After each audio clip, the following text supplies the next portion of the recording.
अकबर, किसी भी काम के करने में उसको तरद्दुद नहीं होता। लेकिन अल्लाह इरशाद फरमाता है, क्या फरमाता है, गौर से सुनो। अल्लाह फरमाता है, जब मैं अपने वली की मौत का फैसला करने लगता हूं तो तरद्दुदी, मुझे तरद्दुद होता है। वली की मौत का फैसला करते वक्त अल्लाह फरमाता है, मुझे क्या होता है, तरद्दुद होता है, तरद्दुद।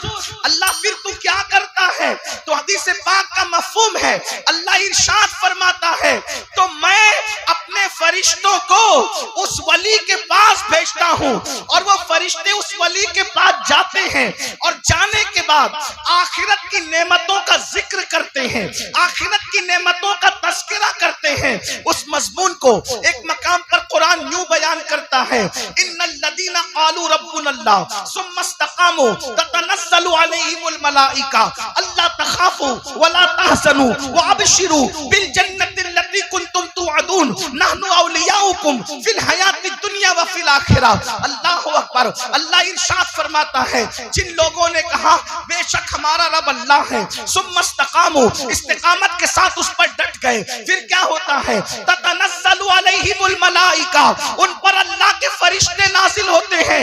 अरे वो फरिश्ते आते हैं और आकर उस वली को नेमतें आखिरत बताते हैं, आखिरत की नेमतों का जिक्र करते हैं, दीदार इलाही का जिक्र करते हैं, दीदार रसूल का जिक्र करते हैं, जन्नत की नेमतों का तस्करा करते हैं। तो फिर वो वली खुद से कहता है, फरिश्तों ये नेमतें और दीदार मुझे मिलेगा कब?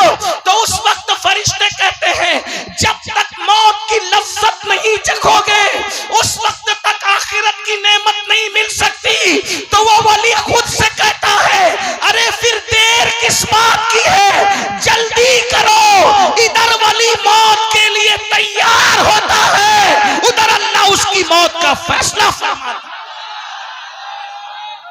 ये वली की मौत है जो अल्लाह को राजी कर लेते हैं, और हमारी मौत, हम लोगों की मौत कितनी दर्दनाक। बस इसी पे बात मुकम्मल करता हूं, हमारी मौत कितनी दर्दनाक है। अल्लाह अकबर। हजरत सैयदना अब्दुल्ला इब्ने अम्र इब्ने आस इरशाद फरमाते हैं, अब्दुल्ला इब्ने अम्र इब्ने आस इरशाद फरमाते हैं कि मैंने अपने बाबा सैयदना अम्र इब्ने आस से पूछा कि बाबा, जब किसी इंसान को मौत आती है तो कैसी होती? वली की मौत तो आपने सुन ली कि जब तक वली खुद नहीं चाहता उसकी मौत का फैसला नहीं होता, और वली की मौत से पहले फरिश्ते हजारों की तादाद में उसके पास जमा होते हैं और उससे कलाम करते हैं, उसको खुशखबरी देते हैं।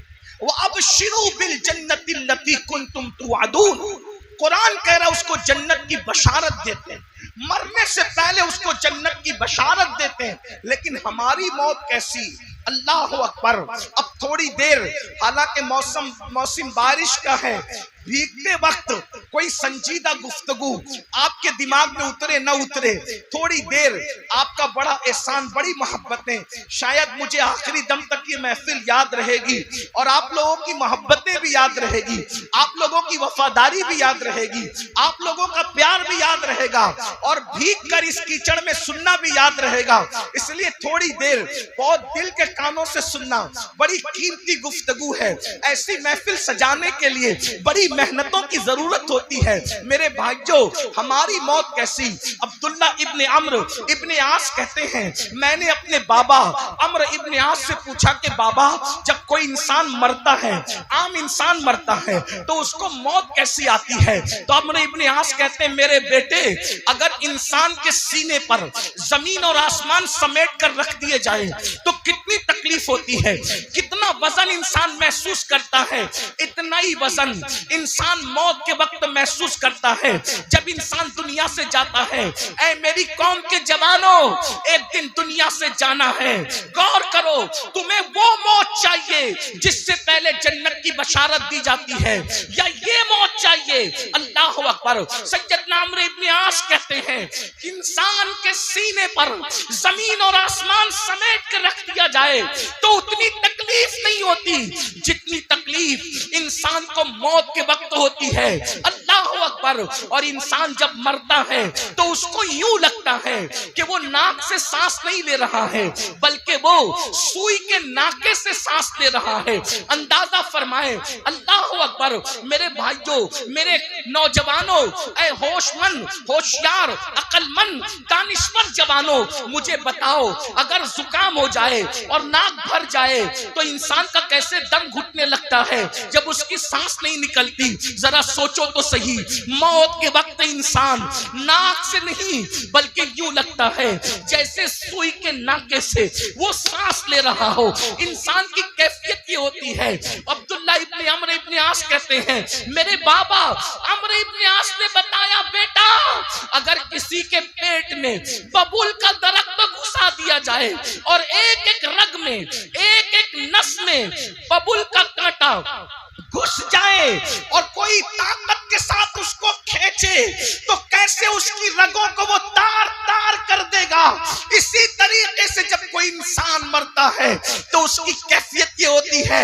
ये तो आम इंसान के मरने की कैफियत है, लेकिन अब सुनो, दिल के कानों से सुनो, जब बेनमाजी मरता है तो बेनमाजी, अल्लाह अकबर, कितनी दर्दनाक उसको मौत आती है। सबसे ज्यादा इबरत अंगेज मौत, सबसे ज्यादा दर्दनाक मौत बेनमाजी को आती है। अल्लाह अकबर।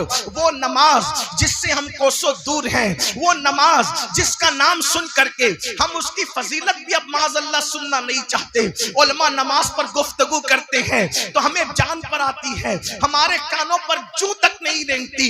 ऐ मेरे आका अलैहिस्सलाम के दीवानों, मुस्तफा जाने रहमत के गुलामों, वलियों के नाम पे जान देने की बात करने वालों, एक दिन मौत तुमको भी आना है, एक दिन मौत हमें भी इंशाअल्लाह आने वाली है। मौत की तलवार हमारे सरों पे लटक रही है। मेरे जवानों, फरमाया गया सबसे ज्यादा दर्दनाक और खौफनाक मौत बेनमाजी को आती है।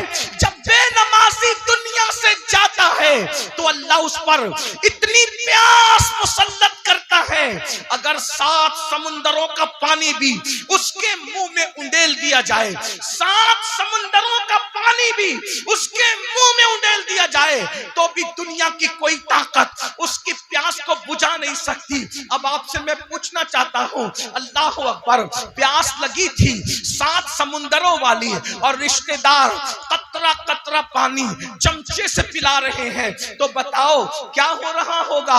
आपको तजुर्बा होगा, जब प्यास ज्यादा लगती है और कम पानी पिलाया जाए तो प्यास बुझती नहीं है बल्कि प्यास और बढ़ती चली जाती है। मुसलमानों, जरा सोचो तो सही, जरा तवज्जो तो करो। अल्लाह अकबर।